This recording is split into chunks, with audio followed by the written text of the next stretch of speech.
Senator Robin Padilla, mga kababayan ko, may banat sa PDP laban, tawag nito, sa, parang pumirma ata itong si Baste Duterte bilang presidente ng partido nila. Ito po mga kapatid, ang nakakatawa ho dito mga kababayan ko, meron dong sinabi, itong si Senator Robin Padilla, na tila ho ba mga kababayan ko, hindi ko ho gusto. Sa totoo lang, hindi ko ho gusto yung sinabi ni Senator Robin. At ang nakakatawa pa dito mga kababayan ko, ito makinig ho kayo, ang nakakatawa ho dito. Medyo parang parang overwhelming itong senador na to. Nakakakalimot ata itong si Senator Robin mga kababayan ko. Mukhang nakakakalimot sa kanya mga sinasabi. Noong panahon ng kampanya, kung purihin ho, si President Bongbong Marcos halos lumuhod sa harapan. Manalo lang bilang senador. Tapos mga kababayan ko, ngayon ho, iba na ho yung timpla at tirada ho nito ni Baste. Ni Robin. Ano nga ba ito mga kababayan ko? Eto ho, panoorin niyo ho itong video na to. Walang pinakamagandang mamuno sa atin kundi isang Duterte. Meron tayong future president Narinig nyo? Sara Duterte. Magkakaroon din tayo ng future president pa na Baste Duterte. Narinig nyo? Narinig nyo kung gaano ho kalapastangan yung pagmamanipula ho sa mamamayang Pilipino. Narinig ho ninyo yung sinabi ho ni Senator Robin Padilla? Klarong-klaro. Pakinggan nyo ha. Walang pinakamagandang mamuno sa atin kundi isang Duterte. Okay. Paliwanag natin. Yung sinabi ni Senator Robin Padilla na walang magandang ibang mamuno sa bansa natin kundi daw ang mga Duterte. Ang tanong, Senator Robin Padilla, ano nga ba ang kinaganda nung panahon ni Duterte? Sabihin natin, ano ang kanyang mga historical o malaking nagawa at naiambag sa Pilipinas? Kapag nasagot mo to na may maganda siyang nagawa, ay papalakpakan kita.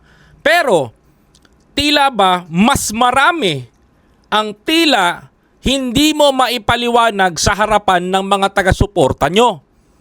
Kinaganda ho ba ng Pilipinas, number 1, yung pagpapapasok ng Pogo? Ano ho yung Pogo, mga kababayan? Yung Pogo na pinapasok ni Digong bilang investor na tila ba mga kababayan ko na nag-hire ng mga napakaraming Chinese sa Pilipinas at dito sila nagtrabaho bilang Pogo worker o offshore Philippine Offshore Gaming. Mga kababayan ko na nagbebenta o ang kanilang bentahe sa mamamayang Pilipino pagsusugal. Yun ho ba ay kinaganda ho ba ng bansa natin? Di ba marami hong mga Pilipino ngayon, ang tila ho ngayon ay nalululon sa bisyong sugal. Lalong-lalo na ho yung mga online casino. Yan ho ba yung produkto? Yan ho ba yung magandang naidulot ng mga Duterte? Na sinasabi ho ni Senator Robin Padilla? Yung pag hindi ho nakakota yung kanilang empleyado, tinotorture? Kinikidnap yung mga kapwa Chinese? Yan ho ba yung, yan ho ba yung maganda? Yung pagkakuha mo ng ayuda, abay diretso ka sa cellphone, babanat ka kagad ng scatter. Yan ho yung yan ho yung pinapasok ni Digong. Yan ho yung pinakamagandang ginawa ni Duterte ngayon. Na sinasabi ho ni Senator Robin Padilla. Abay mukhang mukhang nasobra na ata to si Senator Robin at na-overwhelm. Di ba ho ba? Yung yan lalong-lalo na ho yun. So, ibig kong sabihin na maganda yung ginawa ng mga Duterte, lalong-lalo na ho. Especially yung extrajudicial killing. Ay maganda ho yun, no? No, tama ho ba ako, mga kababayan? Mga Pilipino, tama ho ba ako? Tama ho ba yung pagpapapasok ni Duterte na ganon? O maganda rin ba yung EJK? Napakaganda ng EJK, sabi nung iba eh. Pero nung pinakita ko yung mga nadamay na bata, ay walang ganyan.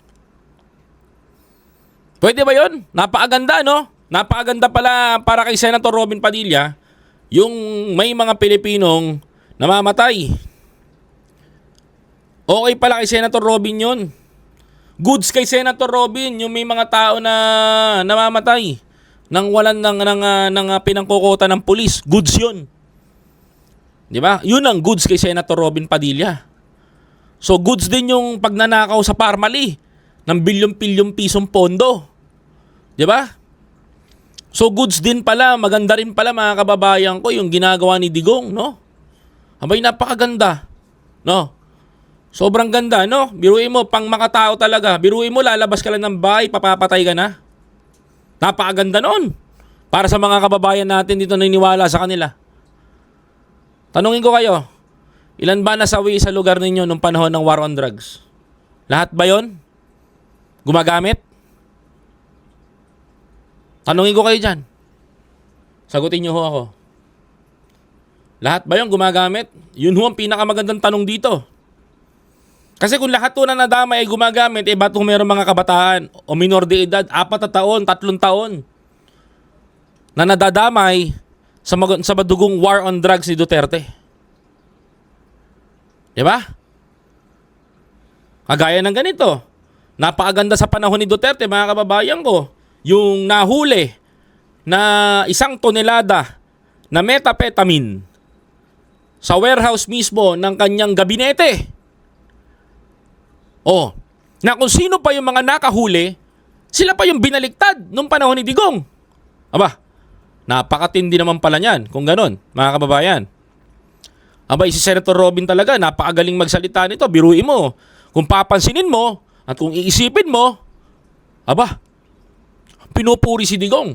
Dahil sa panahon lamang ni Digong, mga kababayan ko, may natuklasan na pinagbabawal na gamot sa loob ng magnetic lifter from China to Philippines. Abay, napakagaling naman, no? Diba? O, napakagaling. Napakahusay naman na mamuno niyan. Biruin mo, ang dami namatay na Pilipino. Is that the kind of a president that we want on 2028? Yung ba yung kailangan ng bansa natin? Ayaw nyo ng diplomansya? Ayaw nyo ng diplomacy? Gusto nyo madugo? Purge? Ganun ba? Nakadalalabas kayo ng bahay nyo, may takot? Yung ba yung gusto ng mga mamayang Pilipino, Ma'am Ninita Umali? Di ba? O ano pa sabi niya? Pakinggan nyo. Meron tayong future president na Inday Sara Duterte. O, tingnan nyo. Future President Inday Sara Duterte, binibuild up niya na. Magkakaroon din tayo ng future president pa na Baste Duterte. Kita nyo? Nakita nyo yung nangyari? Gusto niyang paupuin si Sara, tapos susunod na presidente naman, mga kababayan ko, si Baste. Parang ang nangyayari nito, mga kapatid, parang ano na tayo dito. Nako. Parang ano na nangyayari sa atin. Hindi to komunista eh. Parang ang nangyayari sa atin dito, gumawa na ng sariling kaharian ang mga Duterte sa Pilipinas at nagtayo silang sarili nilang kaharian. Natatawagin nilang Duterte's Castle. I cannot imagine na si Senator Robin Padilla na nag-number 1 senator noong 2022 election nagdidemand sa kanila mga taga-suporta na magkaroon ng isang Duterte at magkaroon pa ng isang Duterte. Yan ho ay maliwanag ho, mga kababayan ko, na political dynasty. Yung ginagawa ho nila sa local, ginagawa ho na si national. Abay, napakagaling. Tama ba ako? Napakahusay ng pamumuno talaga ng mga Duterte kung makikita ninyo. Oh, ngayon pa kayo magtataka? Mga kapatid, ngayon pa ba kayo magtataka? Ayan na ho ang totohanan. Hindi nyo ho maitatago at hindi nyo ho mababalian. Yan ho pawang katotohanan lamang at hindi ho pawang gawa-gawa lang. Diba? Sa mismong bibig niya nang gagaling yan. Abay, hindi ho ata tinatabla ng hiya itong senador na to, no? Oh. Diba? Tuloy. Di ba? Kayo, pabor ba kayo na may isang Duterte na mamumuno ulit? Pabor ba kayo na pagkatapos ng Duterte, Duterte ulit na mamumuno ulit? Parang tinalo pa natin ang North Korea. Pinagpasapasahan ng trono ng Pilipinas para lang makapagano Di ba? Oh. Yung pa gusto nyo? Ako hindi ko gusto yun. Ang plano ko, ang gusto ko, mabago ang konstitusyon ng Pilipinas. Higpitan ng parusa para sa mga magnanakaw. Ewan ko lang, makapagnakaw pa yan. Hindi ko kilala si Senator Robin Padilla. Sabi ho ng isang tao, hindi ko daw ho kilala si Senator Robin Padilla. So, the question is, do I need pa ba? Na kailangan ko pa ba? Nakilalanin si Senator Robin Padilla samantalang yung mga sinasabi niya, ito na. Eh, doon pala, makikilala mo na ang tao eh. Di ba mga kapatid? Oh, sabihin mo sa akin, dapat kilalanin ko si Senator Robin Padilla. Ba't ko kakailangan kilalanin si Senator Robin Padilla? Bukod sa gumagamit siya ng ipinagbabawal na ano. Nako. Kailangan ko pa bang banggitin yon? Of course, hindi. Mga kapatid, hindi ko na kailangan gawin pa yon. Ang akin lang, mga kababayan, tingnan natin na mabuti. Yun nangyayari. Hindi pwedeng tangulan tayo ng tango. Tama? Hindi pwedeng bigkasan tayo ng bigkas. Kailangan may gawat action din. Because that is what we want to our country. Nakakaawa na Pilipinas. Huwag nyo na masyadong padugyutin pa. Huwag nyo na masyadong sirain pa yung dignidad ng mamamayang Pilipino. Yun ang pinakamahalaga dun. Huwag nyo wasakin, huwag nyo sirain yung mamamayan ng Pilipinas. Mahiya naman kayo. Kasi kung hindi nyo naman ibibigay sa bansa natin, for the reason na sabihin nyo ganyan, gusto lang namin na Duterte mamumuno. Anak kayo ng teteng, di pa ba kayo nadalaman pinapatay sa kalye? Di pa ba kayo nagtataka bakit tuloy-tuloy yung corruption? Kahit naman maupo si Sara Duterte, may corruption pa rin sa Pilipinas eh. Bakit? Mga kababayan, kasi malaya makapagnakaw ang mga magnanakaw. Bakit umabuso si Martin Romualdez sa pwesto? Bakit umabuso si Saldico? Bakit umabuso yung mga kongresista, senador, yung mga politiko? Pababa ng law, pababa ng LGU. Bakit umaabuso sa kapangyarihan yan? Because of what? Because wala tayong matibay na batas na magsasabi sa kanila doon sa kanilang ginagawang katarantaduhan. Ano ba bang gusto nyo malaman? Kahit na maupo si Sara Duterte, maghahari lang yung mga kaalyado niyan, kukuha rin ng pera yan. Bakit nung panahon ba ng Digong, malinis ba ang kanyang administrasyon? Hindi. Nabahiran din ng sandamakmak at bilyong-bilyong pisong parmalis scam. Di ba? Sa panahon ni Digong, mga kababayan ko, hindi lang mali-maleta nawawala. We are talking about billions of pesos. Sabi ni Robin, maganda ang pamumuno niya sa bansa ng mga Duterte. Talaga ba? Eh bakit iniwanan tayo ng 7.2 trillion na utang ni Digong? Di ba? Ngayon yung sabihin mali ako. Ngayon yung sabihin gumagawa ko ng kwento. That is a factual. May ebidensya. Yung ba yung magandang mamuno sa bansa natin? Bumaba si Duterte sa Pilipinas? Bumaba si Digong? Bumaba siya sa pwesto? Ano nangyari sa bansa natin? Umutang ng 7.2 trillion sa World Bank, tapos sino nag-suffer? Sino nagbabayad? Ilang taon babayaran natin yan? Sino nagbabayad ngayon? Tayo mga Pilipino. Tapos sasabihin ni Robin na magaling mamuno ang mga Duterte. Iniwanan nga tayo ng trilyong pisong utang. Tapos utang na loob pa natin sa kanila yon. Anak ka ng teteng, oo. Sabihin niyong mali ako, tama sila. Tapos pag-isipan mo yung sinabi ko sa pinagsasabi nila. Di ba? Akala nga natin, nung umupo si Digong, sabi niya gano'n, ang ganda pa na sinasabi ni Duterte, mga kababayan ko, in 6 months, lilinisin ko ang adik sa Pilipinas. Diba? Tatapusin ko ang korupsyon. Sabi pa ni Digong na gano'n. Diba? May pasabi-sabi pa yung putaragis na yan. Sabi niya, ako, si Digong, ipag-alaw ko ng buhay ko, ay alay ko sa Pilipinas. Magpunta ako doon sa West Philippines, mag-jet ski ako, habulin man ako ng Chinese, bahala kayo sa akin. O ano nangyari sa bansa natin, di ba? O ano sagot niya pagkatapos? Minura tayo. Uto kayo mga putang ina. Alam niyo, kampanya ginagaganon sa atin. O, magpauto pa kayo. Gusto niyo yan eh. Di ba, mga Duterte? Gusto niyo yan. Ginusto niyo yan. Di ba? Kayong mga Duterte. Yung mga naniniwala kay Digong, naniniwala kay Sara. Ginusto nyo yan. Kahit sasabihan pa kayo ng katotohanan, ayaw yung pakinggan.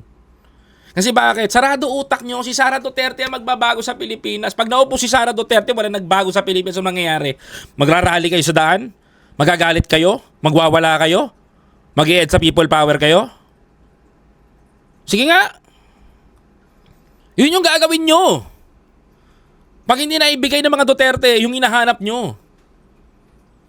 Like I said, mga kababayan ko, bago mahuli ang lahat, they are running for power. Para mag-retaliate doon sa mga taong nanakit sa kanila. Sa mga tuwid, tatagaluin ko sa mga tatangatangan to. Makinig kayo. Ang pagtakbo ni Sara ay puro paghihiganti sa mga tao na gagantihan nila dahil sa pagkakakulong ng tatay niya. Yan ang hindi nyo nakikita. Kasi bakit? Bulag na bulag kayo sa katotohanan. Ayaw ninyong malaman. Sarado ang tenga ninyo. Kahit saan tayo magdebate, di kayo mananalo sa akin, mga DDS eh. Di ba? Hindi kayo mananalo. Bakit? Mas malawak ang nalalaman ko sa nalalaman ninyo. Di ba? Bakit yung panahon ni Pangulong Bongbong Marcos lang ang nakikita yung korupsyon? Ba't hindi nyo nakikita yung korupsyon ng panahon ni Duterte? Kasi bakit? Nalinis na kasi nung panahon ni Pantaleon Alvarez. Yan ang hindi nalalaman ng mga kababayan natin. Yan ang hindi nila nalalaman. Bulag na bulag sila dyan. Kaya nga nakialam si Sara Duterte at pinababa si Alan Peter Cayetano sa Kongreso noon. Bilang House Speaker, ipinalik si Velasco. Tama ako? Kasi bakit? Wala eh. Sarado ang isip nyo. Diba? Habang buhay na lang kayo magduduterte. Habang tayo tinatawanan, nagpapayaman, nagpapakasasa sa pera ng taong bayan. Ewan ko na lang kung di pa lumaki ang utang ng Pilipinas, mabaon tayo sa hirap. Ewan ko na lang kung pag naupo pa yung mga yan, wala na tayong kapangyarihan at wala matanggalan tayo ng boses. Ewan ko na lang kung makalabas pa kayo ng maayos sa labas. Baka balang araw dukutin ka't ipangkota ka. Sakit, di ba? Ayoko mangyari sa Pilipino yun. Yan ang pinakamasakit dun. Kayong mga Duterte, makinig kayo. Ha? Makinig kayo. Ha? Hanggat may oras pagkakataon pa, tatalunin namin kayo sa 2028. We will make sure na walang uupong Duterte sa panahon na yan. Mark my words. Hinding-hindi kayo magtatagumpay sa plano at iniisip nyo. Yun ang gusto ko sabihin. Kung akala ninyo, nangunguna kayo, sige lang. Bumomba kayo ng bumomba ngayon. Sa 2027, tignan natin kung makaporma pa yung mga pambato ninyo.